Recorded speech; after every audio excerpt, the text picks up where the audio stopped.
नमस्कार। आज हम एक ऐसी चीज के बारे में बात करने वाले हैं जो सुनने में तो किसी साइंस फिक्शन फिल्म जैसी लगती है, पर ये हकीकत बनने वाली है। एक ऐसा प्लान जो स्पेस से धरती पर आर्टिफिशियल सूरज की रोशनी भेजेगा। चलिए इसे जरा और करीब से जानते हैं। जरा सोच कर देखिए, एक ऐसी दुनिया जहां सूरज ढल जाए पर रात का अंधेरा हो ही ना। आसमान में वैसी ही रोशनी हो जैसी दिन में होती है, जहां रात का अंधेरा बस एक पुरानी याद बनकर रह जाए। ये सोचना ही कितना अजीब लगता है ना। और यही सवाल इस पूरी टेक्नोलॉजी के सेंटर में है। तो सवाल ये है कि ये आइडिया आया कहाँ से। देखिए, एक अमेरिकी कंपनी है जिसने ये बहुत बहुत ही बड़ा प्लान बनाया है, और अगर ये कामयाब हो गया तो हमारी एनर्जी की ज़रूरतें पूरी करने का तरीका हमेशा हमेशा के लिए बदल सकता है। तो इस पूरे प्रोजेक्ट का मकसद क्या है? सीधा और सिंपल सा मकसद है, दुनिया भर के जो सोलर फार्म्स है ना, उन्हें रात में भी चलाना। मतलब जब सूरज नहीं है तब भी हमें सोलर पावर मिलती रहे, नॉन स्टॉप, 24 घंटे।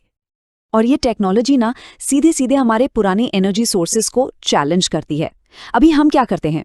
रात में बिजली के लिए या तो महंगी महंगी बैटरीज लगाते हैं, या फिर प्रदूषण फैलाने वाले कोयले और तेल पर डिपेंडेंट रहते हैं। ये नई टेक्नोलॉजी कहती है कि इन सब की जरूरत ही खत्म हो जाएगी। लेकिन यहीं पर एक बहुत बड़ा सवाल खड़ा हो जाता है। क्या ये टेक्नोलॉजी हमारे लिए वाकई एक वरदान है, या फिर एक ऐसा अभिशाप जिसके नतीजों के बारे में हमने अभी सोचा तक नहीं है? तो चलिए अब समझते हैं कि आखिर ये काम करेगा कैसे। इसके पीछे की साइंस क्या है। असल में ये पूरा प्लान हजारों सैटेलाइट्स पर टिका हुआ है। इन सैटेलाइट्स को जमीन से करीब 625 किलोमीटर ऊपर लगाया जाएगा। और ये काम कैसे करेंगे? ये एक तरह से स्पेस में तैरते हुए बहुत बड़े बड़े शीशों की तरह होंगे, जो सूरज की रोशनी को पकड़ेंगे और उसे फोकस करके वापस धरती पर भेजेंगे। और इसी रोशनी को कहा जा रहा है आर्टिफिशियल सनलाइट। अब इसे समझने का सबसे सिंपल तरीका है अपनी घड़ी का शीशा। कभी देखा है कैसे उससे रोशनी रिफ्लेक्ट होकर एक चमकदार डॉट बनाती है?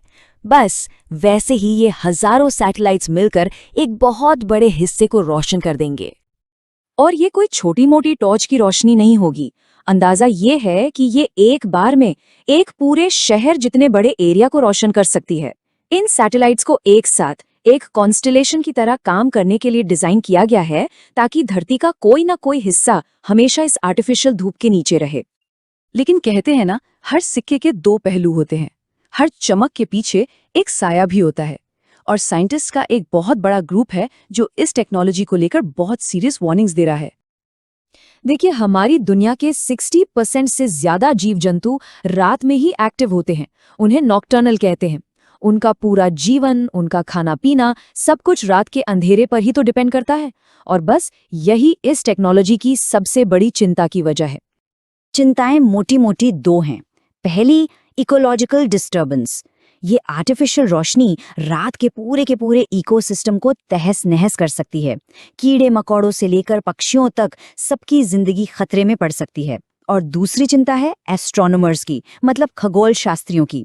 ये जो एक्स्ट्रा लाइट होगी, ये आसमान में इतना लाइट पोल्यूशन फैला देगी कि टेलीस्कोप से तारों और ग्रहों को देखना लगभग नामुमकिन हो जाएगा।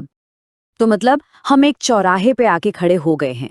क्या ये टेक्नोलॉजी फ्यूचर की तरफ एक बड़ा कदम है, या एक ऐसी गलती जिसे हम कभी सुधार ही नहीं पाएंगे? जो लोग इसे सपोर्ट कर रहे हैं, उनका मानना है कि अगर इसे बहुत ध्यान से, बहुत सावधानी से लागू किया गया तो ये एक एनर्जी रेवोल्यूशन ला सकती है। एक ऐसी क्रांति जो हमें कोयले और पेट्रोल जैसे जीवाश्म ईंधन से हमेशा के लिए आज़ादी दिला देगी। एक ऐसी दुनिया के बारे में सोचे जहां कभी पावर कट ही ना हो, जहां अस्पतालों में, स्कूलों में, हमारे घरों में 24 घंटे क्लीन एनर्जी मिले। ये इस टेक्नोलॉजी का सबसे बड़ा वादा है। और यहीं पर हम आज की बात को इस एक बड़े सवाल के साथ खत्म करते हैं। क्या ये आर्टिफिशियल सनलाइट सच में इंसानियत के लिए एक नई रोशनी लेकर आएगी, या फिर हमारी रातों को और रातों से जुड़ी हर चीज को हमेशा के लिए हमसे छीन लेगी?